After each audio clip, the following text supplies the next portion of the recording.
22 जून 2026 जगह तेलंगाना का नलगोंडा शहर। पुलिस की एक टीम तेलंगाना कॉलोनी के एक बंद मकान के बाहर खड़ी है। पड़ोसियों ने शिकायत की थी कि इस घर के अंदर एक अजीब असहनीय बदबू आ रही है। पुलिस का एक जवान आगे बढ़ता है, लोहे की एक भारी हथौड़े से उस दरवाजे का ताला तोड़ देता है। दरवाजा खुलता है और अंदर कदम रखते ही तफ्तीश करने वाले उस जाबाज अफसर के पैर तले जमीन खिसक जाती है। वो बदबू किसी कचरे की नहीं थी। कमरे में फर्श पर बेडशीट पे लिपटी हुई 4 इंसानी लाशें पड़ी हुई थी जो भीषण गर्मी की वजह से सड़ चुकी थी। एक माँ, एक बाप, एक जवान बेटा और एक 12 साल की मासूम बच्ची जो डर के मारे बेड के नीचे छिपी हुई थी और उसे भी नहीं बख्शा गया था। चारों का गला किसी बेरहम कसाई की तरह रेता गया था। घर की दीवारें खून के छींटों से लाल थी। जब यह क्राइम न्यूज़ सामने आई तो पूरे देश में सनसनी फैल गई और लोग इंटरनेट पर इस मामले को ढूंढने लगे। पुलिस को शुरुआत में लगा कि ये किसी साइको किलर या किसी प्रोफेशनल डकैत गैंग का काम है, लेकिन रियल क्राइम केस में पहला बड़ा ट्विस्ट तब आता है जब फॉरेंसिक टीम को घर की अलमारी से एक ऐसी चीज गायब मिलती है जिसने इस मर्डर मिस्ट्री का पूरा सच ही पलट दिया। वो चीज कोई कीमती जेवर या कैश नहीं थी, बल्कि वो था घर के मुखिया का मोबाइल फ़ोन जो मर्डर के बाद अब भी ऑन था और उसकी लोकेशन पुलिस को लगातार चिढ़ा रही थी। वो लोकेशन कभी हैदराबाद के हाईवे पर दिखती थी तो कभी सुनसान इलाके पर। कातिल पुलिस को गुमराह करने के लिए एक डिजिटल जाल बुन रहा था, लेकिन जब महज 72 घंटों के अंदर पुलिस उस लोकेशन का पीछा करते हुए कातिल की गर्दन को दबोचती है तो वो शख्स कोई डकैत नहीं निकलता, वो उसी परिवार का अपना था। लेकिन खौफनाक सच ये नहीं कि उसने अपनों को क्यों मारा, खौफनाक सच ये था जो उसने लॉकअप में बैठकर पुलिस के सामने मुस्कुराते हुए कबूला। उसने कहा, सर मैंने चाकू कहाँ मारना है, खून को कैसे साफ करना है और फंदे से कैसे बचना है, ये सब मैंने किसी किताब से नहीं बल्कि रोज रात को YouTube crime story in Hindi और ट्रू क्राइम इंडिया के वीडियो देख देख कर सीखा था। नमस्कार दोस्तों, मैं हूं आशीष मिश्रा और आप देख रहे हैं जबलपुर क्राइम तक।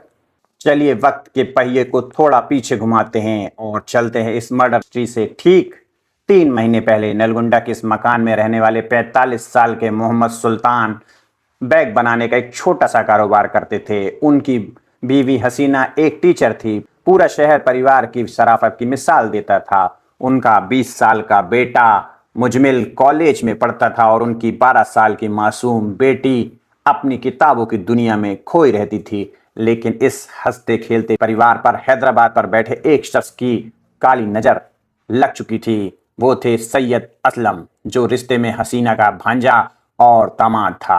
असलम हैदराबाद में एक मामूली टैक्सी ड्राइवर था, लेकिन उसके सिर पर लाखों का कर्ज था और उसे अय्याशी की लत थी। उसे पता था कि उसकी सास हसीना के पास घर में पुश्तैनी सोना और भारी कैश रखा है। बस इसी दौलत को हासिल करने के लिए असलम ने अपने दिमाग में एक खौफनाक खेल रचना शुरू किया जो आगे चलकर भारत का सबसे चर्चित ट्रेंडिंग क्राइम स्टोरी में से एक बनने वाला था। इंसान जब सीधा चलता है भगवान की सबसे खूबसूरत कारीगरी कहलाता है, लेकिन जब यही इंसान के भीतर लालच दागता है तो वो उस शैतान को भी पीछे छोड़ देता है। सैयद असलम ने इंटरनेट को अपना उस्ताद बना लिया। मार्च 2026 से लेकर जून 2026 तक यानी पूरे 3 महीने असलम ने रोज रात को यूट्यूब और सोशल मीडिया पर सिर्फ एक ही चीज सर्च की, how to commit a perfect murder. वो घंटों बैठकर क्राइम स्टोरी और पुलिस की केस फाइल्स को रियल क्राइम वीडियो देखता था। इंटरनेट पर मर्डर मिस्ट्री इन हिंदी और इन्वेस्टिगेशन स्टोरी ढूंढना उसका रोज का काम बन चुका था। उसने बाकायदा डायरी में नोट्स बनाए। उसने सीखा कि पुलिस कातिल तक कैसे पहुंचती है, फिंगरप्रिंट से, सीसीटीवी कैमरों से या मोबाइल टावरों की लोकेशन से। असलम ने तय किया कि वो कत्ल के वक्त अपना मोबाइल फ़ोन हैदराबाद में ही ऑन छोड़ देगा ताकि डिजिटल दुनिया में उसकी लोकेशन हैदराबाद ही दिखे। उसने यह भी सीखा कि कत्ल के बाद सबूत कैसे मिटाए जाते हैं। वो खुद को एक शातिर खिलाड़ी समझ रहा था जो यूट्यूब से सीखकर एक परफेक्ट मर्डर स्क्रिप्ट लिख चुका था और सोच रहा था कि उसका यह गुनाह कभी भी टॉप ट्रेंडिंग क्राइम नहीं बनेगा।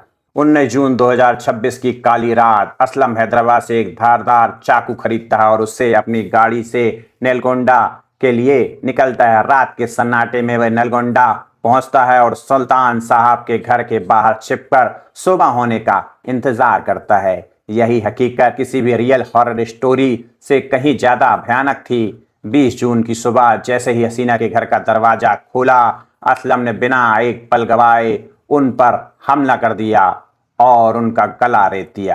चीख सुनकर शौहर सुल्तान और बेटा मुजमिल जागे। 20 साल के मुजमिल ने अपनी मां को बचाने के लिए असलम पर लोहे की राड से वार भी किया, जिससे असलम घायल हो गया, लेकिन उस पर हैवानियत पूरी तरह सवार थी। उसने दोनों पर अंधाधुंध चाकू से वार करके उसे भी मौत की घाट उतार दिया और फिर उसकी नजर गई बेड के नीचे छुपी 12 साल की मासूम बच्ची पर। असलम जानता था कि अगर ये जिंदा रही तो राज खुल जाएगा। उस हैवान का दिल उस मासूम की आंखों के आंसू देखकर भी नहीं पिघला और उसने उसकी भी जान ले ली। पूरे घर को लूटने के बाद उसने लाशों को चादर में लपेटा, घर को बाहर से ताला लगाया और फरार हो गया। असलम यह सोचकर गायब हो गया था कि बिना मोबाइल लोकेशन और फिंगरप्रिंट के पुलिस इस मर्डर केस मिस्ट्री को कभी नहीं सुलझा पाएगी और वो बच निकलेगा। लेकिन वो एक बात भूल गया था कि हकीकत की पुलिस सोशल मीडिया की पुलिस से कई कदम आगे होती है। जब 22 जून को लाशें मिली तो नलगोंडा पुलिस ने सबसे पहले सुल्तान साहब के फोन को ट्रैक किया, जो असलम ने रास्ते में कहीं फेंक दिया था। लेकिन असली सुराग मुजमिल की बहादुरी छोड़ गई थी। मुजमिल ने जो राड असलम के सिर पर मारी थी, उसकी वजह से असलम का खून क्राइम सीन पर गिर गया था। पुलिस ने जब हाईवे के सीसीटीवी फुटेज खंगाले तो उन्हें एक कार दिखी जिसमें बैठा शख्स अपने सिर पर पट्टी बांध रहा था। पुलिस ने कड़ियों से कड़ियां जोड़ी और इस रियल इन्वेस्टिगेशन स्टोरी के महज 72 घंटों के भीतर हैदराबाद में दबिश देकर सैयद असलम को दबोच लिया। जब लॉकअप में पूछताछ हुई तो असलम का वो यूट्यूब वाला घमंड टूटकर बिखर गया। पुलिस ने असलम की निशानदेही पर उसकी बीवी तबस्सुम और लूटा हुआ सोना पिघलाने वाले सुनार समेत 4 लोगों को गिरफ्तार कर जेल भेज दिया। उनके पास से 30 लाख कैश और पिघला हुआ सोना बरामद हुआ। असलम ने सोचा था कि इंटरनेट और क्राइम स्टोरी वीडियोस उसे एक शातिर मुजरिम बना देंगे, लेकिन आज वो जेल की काल कोठरी में अपने अंजाम का इंतजार कर रहा है। इंटरनेट पर मौजूदा ज्ञान एक चाकू की तरह है दोस्तों, आप उससे फल भी काट सकते हैं और किसी का गला भी। तय आपको करना है कि आपके भीतर इंसान को जगाते हैं या उस शैतान को जो सिर्फ तबाही लाता है।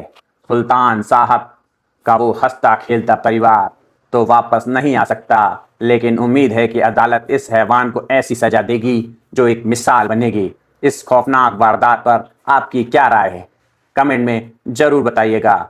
अगर यह दास्तान आपके रूह को झंझोर गई तो ट्रू क्राइम इंडिया की ऐसे ही और कहानियों के लिए हमारे चैनल को सब्सक्राइब कीजिए, वीडियो को लाइक करना मत भूलिएगा। जल्द ही मिलते हैं एक और गहरी सच्ची क्राइम स्टोरी इन हिंदी के साथ।